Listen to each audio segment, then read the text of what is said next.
오늘의 코인, 오늘은 퍼즈의 포트폴리오 변경 시간입니다. 오늘 포트폴리오에 관한 전략 구성해주기 이전에 여러분들에게 이슈에 관한 것들을 좀 다뤄드릴 예정이고요. 비트코인 또 우리가 어떻게 전략을 세워갈지에 관해서도 이야기해줄 예정입니다. 우선 퍼즈님 스튜디오로 모셔볼게요. 퍼즈님 반갑습니다. 네, 안녕하세요. 퍼즈입니다. 오늘도 도움되는 자료 많이 가지고 왔으니까요. 매매 전략을 세우시는데 꼭 도움이 되었으면 좋겠습니다. 네, 오늘 같은 경우에는 저희가 이슈를 좀 먼저 다뤄볼 예정입니다. 그리고 퍼즈님, 저희가 이제 스튜디오가 바뀌어서 좀 많이 멀어졌어요. 이 심리적인 거리감이 좀 멀어진 것 같아서 상당히 좀 아쉬운데 그래도 저희가 또 오늘도 최선을 한번 다해 보도록 할게요. 네, 오늘 그럼 들려주실 이슈는 어떤 이슈들일까요? 체감하신 분들도 계시겠지만 지난 한 주 동안에 네. 시장의 공포 분위기가 진짜 어마어마했습니다. 맞아요. 그래서 약간 툭 하고 건들면 쏟아져 내릴 것만 같은 그런 공포 분위기들이 있었는데, 근데 이제 그때 공포 분위기를 조성했던 뉴스들에 대해서 제가 그냥 위험한 거 아니야? 라고 생각하는 게 아니고 한번 찬찬히 뜯어서 이게 진짜 위험한 것인지에 대해서 한번 살펴보도록 하겠습니다. 네. 일단은 셀시우스랑 3A 캐피탈 얘기를 좀 안 할 수가 없을 것 같아요. 그래서 지금 셀시우스 같은 경우에는 파산을 한다, 파산 안 한다, 막 이런 얘기들이 지금 엄청나게 많거든요. 그래서 보면은 이제 FTX 같은 경우는 일단은 인수를 일단 포기했다라고 하고, 지금 이제 골드만삭스 같은 경우에는 셀시우스로 이제 인수 준비 중이다, 뭐 이런 식으로 얘기가 나오는데 이제 여러분들이 생각하시기에는 인수가 되면 좋은 거 아니야? 인수가 실패했다 그러면 크게 큰일 나는 거 아니야? 뭐 물량이 시장에 더 쏟아져 나오는 거 아니냐? 이런 식으로 이제 생각을 하실 수도 있어요. 이게 3A 캐피탈도 지금 비슷한 상황인데, 3A 캐피탈 같은 경우에는 이제 파산을 이미 했고, 그 다음에 이제 갖고 있던 자산 같은 경우에는 잠재적 인수자와 지금 협의할 예정이다, 이런 식으로 나와 있는데, 자, 이제 상식적으로 저희가 생각을 해보면, 만약에 특정한 사람이 파산한다라고 예를 들어 가정을 하는 거예요. 그러면 갖고 있던 자산이 이만큼이라고 하면 본인이 원래 있었던, 근데 이게 절반 정도로 줄어들었을 때 파산 신청을 하는 게 아닙니다. 한번 생각해 보세요. 일반적으로는 이만큼의 자산이 있으면 진짜 뭐 집도 팔고 차도 팔고 뭐 TV도 팔고 다 팔고 자산이 진짜 요만큼밖에 안 남았을 때 그때 이제 파산 신청을 대부분 하잖아요. 그러니까 네. 더 이상 내가 갖고 있는 돈을 어떻게 할 수 없을 때 파산 네. 신청을 하는 거라서, 사실 여기에 있던 물량이 추가적으로 시장에 나온다 해도 얼마 되지 않는 양입니다, 솔직히.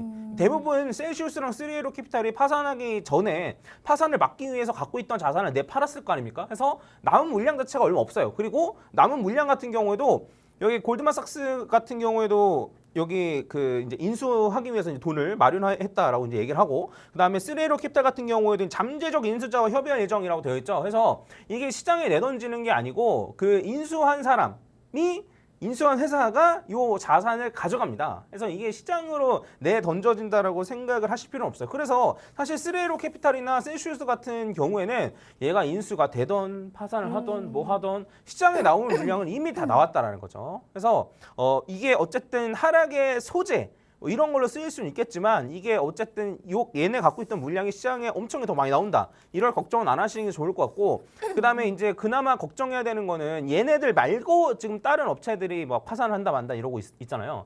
근데 이제 그 중에 제일 큰 애들이 얘네 둘입니다. 셀시우스랑 3A 캐피탈이 훨씬 규모가 크고, 나머지 애들은 사실 규모가 좀 적은 애들이기 때문에 얘네들 때문에 시장에 나오는 물량 자체는 요 셀시우스랑 3A 캐피탈만큼 크지 않다. 이런 점을 좀 염두에 두셨으면 좋겠어요. 추가적으로 이런 얘기도 있었어요. 스테이블 코인 테더에 대해서 이제 헤지 펀드들이 이제 공매도 공격을 들어갔다. 네. 이런 얘기가 있었는데, 근데 이제 요거 같은 경우에는 뭐 왜 가격 차이가 일어나고, 그다음에 테더의 자금이 지금 왜 빠져나가는지는 제가 그동안 많이 설명을 드렸었기 때문에 뭐 넘어가도록 하고, 네. 제가 말하고 싶은 건 이거예요. 이제 월스트리트 저널에서 이제 이런 얘기를 했다라고 얘기를 하는데, 요 언론에서 평소에 테더에 가지고 있던 스탠스가 어떤지 봐야 된다는 거죠. 왜 그러냐면 저희가 이제 워렌 버핏이 2013년부터 비트코인을 사기다라고 계속 말을 하잖아요. 네. 근데 계속 말을 하기 때문에 그 사람이 이번에도 비트코인 사기다라고 말하는 게 시장에 큰 영향이 있나요? 영향이 있지 않잖아요.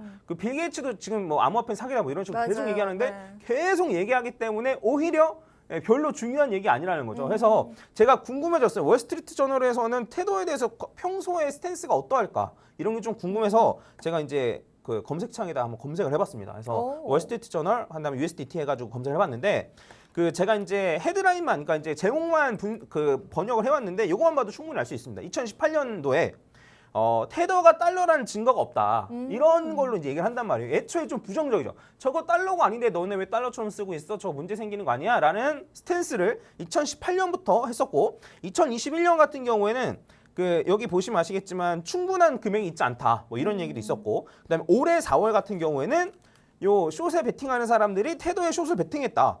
이런 얘기를 요번에만 한 게 아니고 올해 4월에 됐었어요. 근데 실제로는 테더가 엄청나게 많이 하락을 했나요? 물론 뭐 그 고래가 이제 매수를 하게 되면서 좀 가격 패깅이 약간 벌어졌다가 바로 또 복구해버렸잖아요. 네. 그리고 올해 6월 같은 경우에도 마진콜이 암호화폐 업계를 휩쓸면서 요거는 이제 셀시우스랑 스리에로 캐피탈 얘기하는 건데 이게 테더의 시가총액이 하락했다.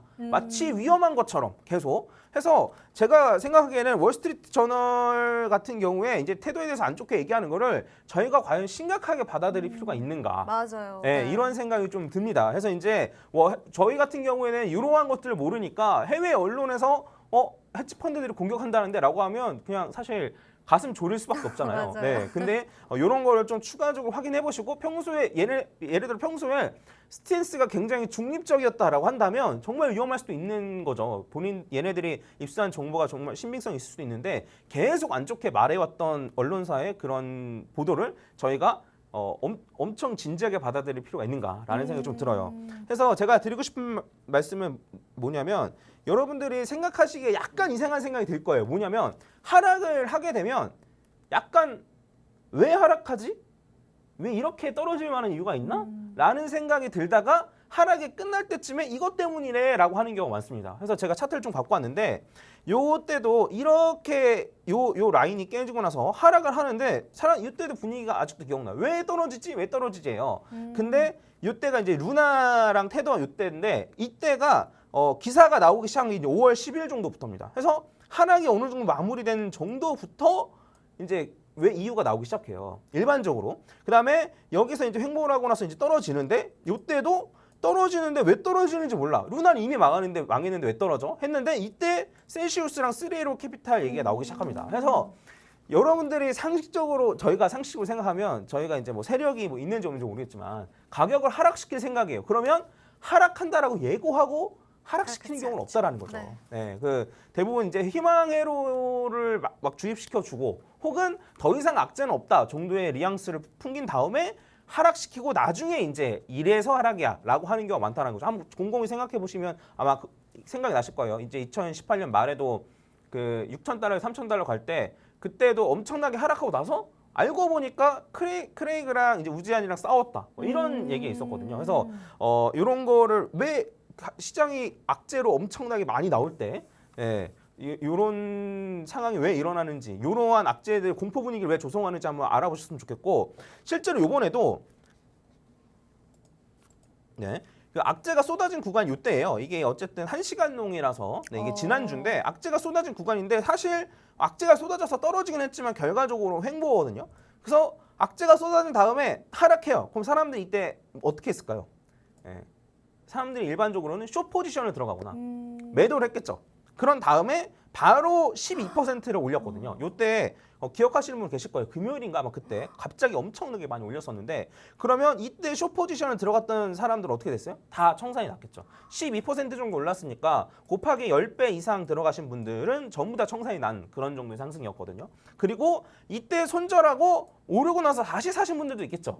그러면 이만큼은 어쨌든 또 손실을 본 거거든요. 그래서 지금 공포 분위기가 엄청나게 팽배해 있는데 이런 하락하기 전에 이렇게 공포 분위기를 만든다? 전 이런 경우는 사실 본 적이 없습니다. 물론 이러고 나서 무조건 안 떨어진다라고 말할 수는 없겠지만 여러분들이 이제 뉴스에 너무 많이 휘둘리지 마시고 이슈에 너무 많이 휘둘리지 마시고 장기적으로 봤을 때 혹은 뭐 중장기적으로 봤을 때에도 지금의 매력적인 가격인가라는 걸 좀 확인하시고 만약에 매력적인 가격이라고 느끼신다면 말씀드린 대로 기간을 잡고 좀 분할 매수 하시던가 이런 식으로 매매 전략 쪽으로 접근하시는 게 훨씬 더 좋을 거라는 생각이 듭니다.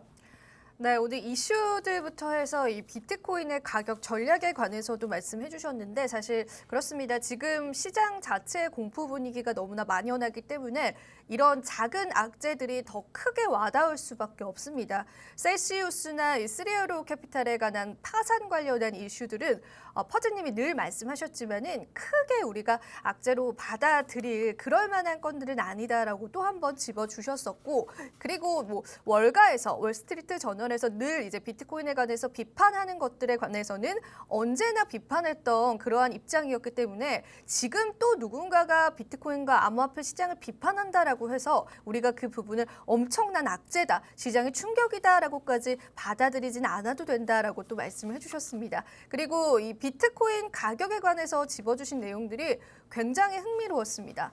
우선은 가격을 하락시키고 나서 그 다음에 악재를 터트리는 그러한 방식으로 이 비트코인 가격을 좀 조정하는 세력이 있다라고 우리가 단정지을 수는 없지만은 그러한 움직임들이 계속 포착이 된다라고 또 말씀을 해주셨던 부분들이 있었기 때문에 우리가 너무 이 시장의 악재에 계속해서 정말 공포감만 가지면서 정말 나의 매매 전략들을 무시하고 계속해서 이 악재들을 따라가는 매매를 한다라고 한다면은 우리 개인 투자자분들의 손실도 굉장히 커질 것 같습니다. 그래서 우리가 조금 더 단단하게 이 시장을 바라보면서 계속 이 시장에 관해서 지켜나가고 내 계좌를 지켜나가고 이겨나가면 어떨까 그런 좀 생각이 드는데요. 그렇다면은 우리가 포트폴리오 점검도 해봐야 될 것 같습니다. 퍼즈님, 오늘은 어떤 포트폴리오를 좀 점검을 해주실 건가요? 오늘 같은 경우에는 이제 뭐 사실 포트폴리오를 넣고 빼는 거는 못하죠. 네. 네. 네.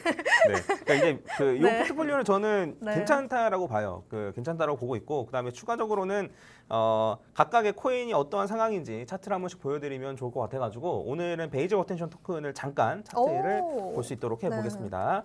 자, 베이직 어텐션 토큰 같은 경우에는 이제 제가 평단이 641원이에요.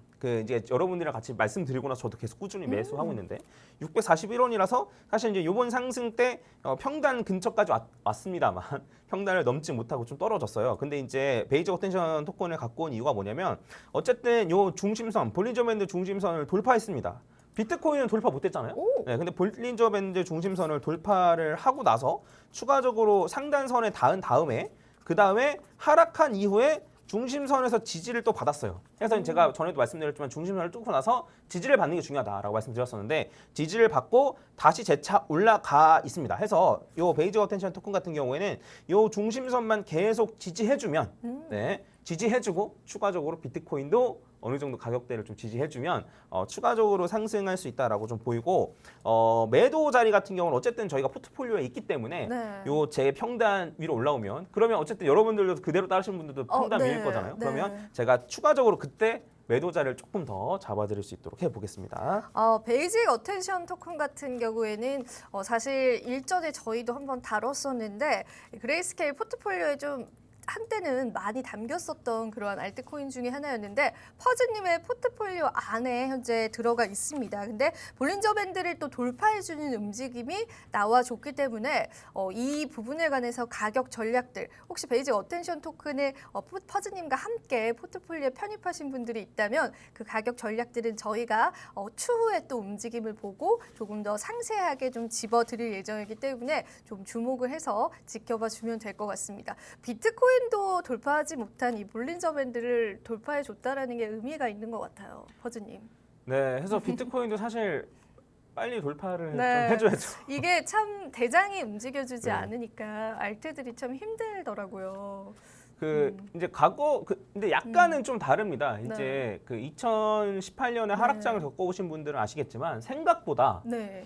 비트가 떨어지는 거에 비해서 알트는 좀 덜 떨어졌거든요. 그때에 비해서는요? 네네네. 오. 그때는 이제 비트코인의 도미넌스가 한 70% 가까이. 그러니까 이제 비트코인이 떨어지는 것보다 알트코인이 더 많이 떨어져서 70% 가까이도 올라갔었었는데 지금은 그 정도는 아니고 한 40%, 45% 사이를 왔다 갔다 하고 있기 때문에 한번 조금 더 움직임을 지켜봐야 될 것 같고 추가적으로 좀 비트 차트에 대해서 좀 말씀을 드리면은 제가 이제 19,000 정도를 지켜주면은 사실 이제 이런 식으로 5%로 올라갈 가능성이 있다라고 말씀을 드렸었는데 그 종가 마감 기준으로 19,000을 지켜줬는데 근데 그 종가 마감 기준이 아닌 걸로 보면은 19,000이 깨졌단 말이에요. 해서 요렇게 올라갈 시나리오는 어쨌든 가능성이 좀 낮아졌다. 그러니까 아예 제로는 아닌데 좀 낮아졌다라고 보시면 되고 아까 전에 제가 이제 그 악재를 미리 터트리는 경우는 없다. 맞아요. 네, 라고 네. 말씀드렸는데 근데 이제 이러한 상황에서 공포감이 팽배한 상황에서 개미들을 가장 많이 좀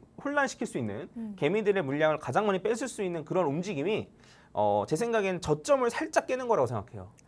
저점을 살짝 깨면 살짝 깰 때 사람들이 많이 손절을 하겠죠. 그리고 추가적으로 숏 포지션도 많이 들어가겠죠. 그런 다음에 제 생각에는 다시 올린 다음에 그 다음에 또 20-30% 올리고 저점 근처로 한 번 더 갔다가 올라가는 게 제 생각에는 가장 개미들의 물량을 많이 뺏을 수 있는 왜냐면 경우라고 사람 생각해요. 마음을 네네. 완전 흔드는 거네요. 네네. 어떻게 견뎌요? 네. 네, 이런 게 설마 이러겠냐라고 생각하실 네. 수도 있는데 진짜 이렇게 그래요? 악독한 게 어디냐라고 생각하실 수 있는데 기억하시는 분들 계시겠지만 작년 5월에 똑같이 이랬습니다. 네, 작년 5월에 보시면은 여기가 저점인데 올라갔다가 저점을 한번 깨고 그다음에 추가적으로 올라갔다가 저점 가까이 갔다가 그러고 나서 올라갔었거든요. 그래서 이때 전 정말 감탄을 했었었는데 이렇게까지 그 힘들게 할 수 있는 건가라고 할 정도로 엄청난 감탄을 했었었는데 근데 이제 요번에도 이러할 가능성이 있다라는 걸 좀 염두에 두시고 일단 저점이 깨졌다라고 해서 바로 손절하거나 이런 것보다는 한 하루 정도, 일봉 정도를 좀 지켜보신 다음에 좀 대처를 하시는 게 훨씬 더 낫다라고 생각합니다. 그러면은 퍼즈님 도대체 누가 이렇게 흔드는 걸까요? 우리 개인 투자자분들은.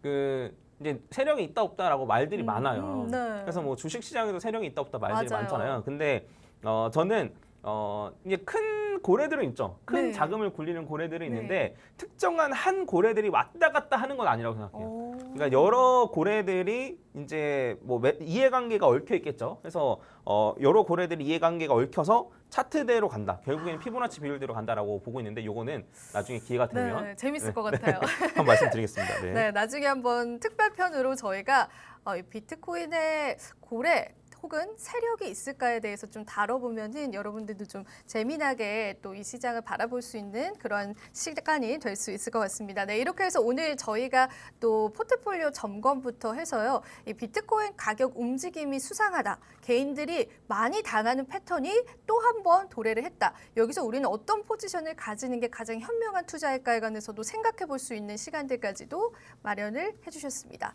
오늘도 정말 퍼즈님께서 좋은 시간들 여러분들에게 도움되게끔 마련해 주셨는데요. 내일도 저희는 퍼즈님과 함께하죠. 오늘이 끝이 아니라 내일까지도 이어지는 내용들이 있기 때문에 내일 이 시간도 여러분들 많이 참여해 주시면 좋을 것 같습니다. 심리적인 지지선 2만 달러 선 그리고 18,000달러 선까지도 깨진 우리 비트코인 이 시장 여러분들 이겨내시기가 참 힘드실 것 같습니다. 그렇기 때문에 저희가 더 열심히 여러분들을 위해서 달려갈 거고요. 좋은 정보들 늘 제공해 드리도록 하겠습니다. 네, 오늘 저희가 준비한 소식 여기까지입니다. 마지막으로 본 방송에서 제공하는 정보는 투자 판단에 대한 조언일 뿐 가치 판단과 상승 하락을 보장하고 있지 않다라는 점 다시 한번 유의 부탁드리고요. 저와 퍼즈님은 내일 다시 찾아오도록 하겠습니다. 오늘도 시청해주신 여러분 고맙습니다.